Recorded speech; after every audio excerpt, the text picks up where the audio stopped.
I mean, was it the puzzle? Just on the heels of the new Destiny 2 puzzle stumping players, leading Bungie to have to change their course, they announced today that they're leaving Activision, that they will retain the Destiny franchise as well. This is excellent news as far as I can tell. Distancing yourself from Activision at this point. I'm going to go through both the divorce papers here, as well as the hilarious tale about the puzzle yesterday that came along with their DLC. Bungie splits with Activision, acquires rights to Destiny, and future Destinies will be self-published by Bungie. Bungie and publisher Activision are bringing their 8-year Destiny partnership to a close. The developer announced today that it will acquire the publishing rights to the shooter franchise from Activision and publish future games on its own. Today we're announcing plans for Bungie to assume full publishing rights and responsibilities for the Destiny franchise, Bungie and Activision said in a joint statement. Going forward, Bungie will make and develop the franchise, and Activision will increase its focus on owned IP and other projects. Activision and Bungie are committed to a seamless transition for the Destiny franchise and will continue to work closely together with the transition on behalf of the community of Destiny players around the world. We've enjoyed a successful 8-year run. We'd like to thank Activision for their partnership on Destiny, Bungie said in an updated post to their website. Looking ahead, we're excited to announce plans for Activision to transfer publishing rights for Destiny to Bungie with our remarkable Destiny community, and we are ready to publish on our own, while Activision will increase their focus on owned IP projects.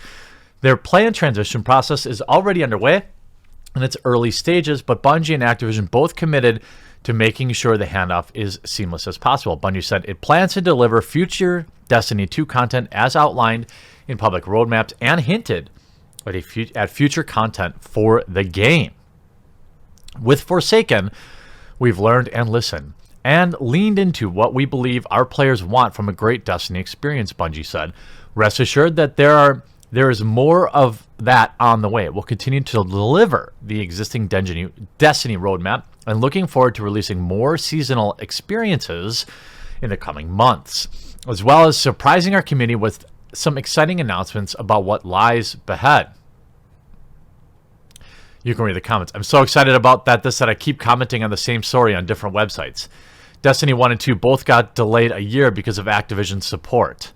I'm actually happy about this. So, you wanted good news? You said, Jeremy, can you get me something? Somebody tweeted at me, hey man, I got declined for a mortgage today. Can you give me some good news? Well, Bungie getting out of the sinking ship that is Activision will only be a good thing for Bungie and probably a good thing for Activision. I'm guessing that the candle wasn't worth the game, so to speak. And we saw yesterday Destiny 2 releasing a brand new puzzle that kind of walled off some of the content. Ended up hilarious. On Tuesday, Destiny 2 opened up Berguzia Forge. I don't play Destiny. The fourth and final activity in the game's recent Black Armory content pack. There was a catch, though. For everyone to access it, at least one player in the world would have had to solve a fiendish puzzle called Niobe Labs. The puzzle turned out to be so hard nobody could actually finish it, which led the developer Bungie to change its mind yesterday and open the Forge to anyone anyway. You know what, though? I actually really applaud this. And now that it's back in Bungie's hands exclusively, I'm really inclined to pick it up. I've told you all that I bought a brand new gaming PC. I haven't installed any newer level games yet on it, and maybe Destiny 2 would be one I want to try out. I'm actually anxious to hear some of your suggestions in the comment section down below. What is the first game? It doesn't have to be brand new, but the first game that I should play on this new rig. And I actually unboxed it on a different video. I've still not yet uploaded it because I'm worried people will think I'm flexing on them, so I may never upload it. But for now, we continue. While coming together as a community to solve puzzles can be fun, setting the puzzle up as a gate between you and the content that you want people to play is not an ideal experience, a Bungie rep wrote on the community blogs yesterday. As such, we will be decoupling the puzzle from the final offering of the Black Armory. True to the word, yesterday afternoon, Bungie opened the Forge to everyone. Like previous Forges, there's a grindy process associated with it, and once you get there, you can go farm weapons to your heart's content. It's been a wild week for hardcore Destiny 2 players that when the update went live on Tuesday, January 8th, secret hunters and streamers immediately started tracking Niobe Labs, a room in which they had to fight enemies and solve a series of increasingly elaborate puzzles. Now, the problem, I think, with this lab situation, by the way, I don't want them to be so discouraged from doing this that they never do it again. It's just take it down a notch, because even I got sucked in as somebody who isn't even a casual player of Destiny 2. I got sucked into the Destiny community watching them work together to try and solve this puzzle, and I think it's a really fun way to roll out new content. Maybe next time what you do is you give them this puzzle and use that to allow people to get early access. So if the game was supposed to, or if the patch was supposed to release on Tuesday, maybe you have a super hard puzzle like this, you drop it on Friday and you give people the weekend. If they solve it, they get in early. Otherwise, everyone gets it at the determined date. I think if you had just made that small change, nobody would have got mad. You wouldn't have had to delete a tweet mocking the community for not being able to solve it. And this, I think, is actually a really fun way to get hype going for your game. Other than the development, it's a free, basically, marketing thing. People are going to be streaming it. People are going to be watching it. So hopefully Bungie doesn't back off this, because I think it was really unique. And you can see the crest puzzle is insane.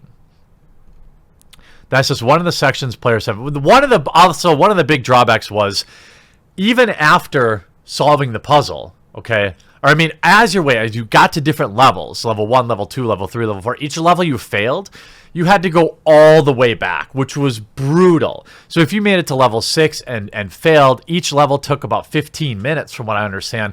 So you had to start over and regrind another hour just to get back for another attempt at that level. So you could make that change, make people not have to go back through it again. However, maybe just leave it super hard, but drop it so people can get into the game early. I think that would be a great way. Fascinating sequence of events. Bungie and crew clearly wanted to recapture the sense of mystery and camaraderie that players felt during legendary Destiny events, like the Hunt for the Outbreak Prime or the Whisper of the Worm quest. But locking content behind something so elaborate forced players expecting new stuff on Tuesday to wait around and watch streamers until the puzzle was solved. Even for those streamers, the process was exhausting. I know I'd heard and read about several Destiny streamers who had streamed for almost 24 hours straight or more trying to solve the puzzle. Again, great idea, and just a tweak. You know, Bungie, if you're listening to this, I think if you just tweak it, it can still be really good.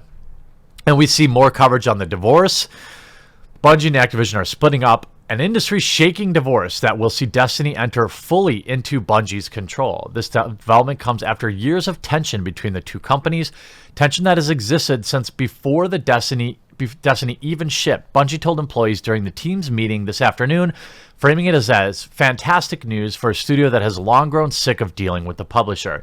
We've enjoyed a successful 8-year run and would like to thank Activision for a partnership with Destiny, Bungie said in a blog post. Destiny, which first launched in September 2014, has had a long and rocky road through expansions and updates, and a sequel. For most recent major entry in the franchise, Destiny 2 Forsaken was beloved by players, but failed to meet Activision's sales standards. I think this moving will allow Destiny 2 players to get more frequent and more timely, interesting content patches, as it's not going through Activision for every little thing. We've heard about the delays that existed. It will also hopefully allow Bungie to go back to its core feature of, or function of, serving the community without meddling ownership at Activision, worrying about microtransactioning and over monetizing every little thing, which we see them do with Call of Duty. We've seen their influence on Blizzard. I'm hoping that maybe Blizzard will decide to leave Activision too. Wouldn't that be a great thing to happen this week? I'm interested to hear what you have to say about this divorce and any potential future breakoffs that might happen this week in the comment section down below. We'll talk to you again real soon. Hey, just at the end of this video, I want to remind you that the forums at exclusivelygames.com are open, as well as the Discord, and feature thousands of people who want to talk about video games and only video games, no politics. If you remember, this is the site that I crowdfunded. It is deep in development and should launch before the end of the month. But the forum and the Discord are both up, and I would love to see you come in there and hang out. I'll leave links in the description below. Look forward to seeing you.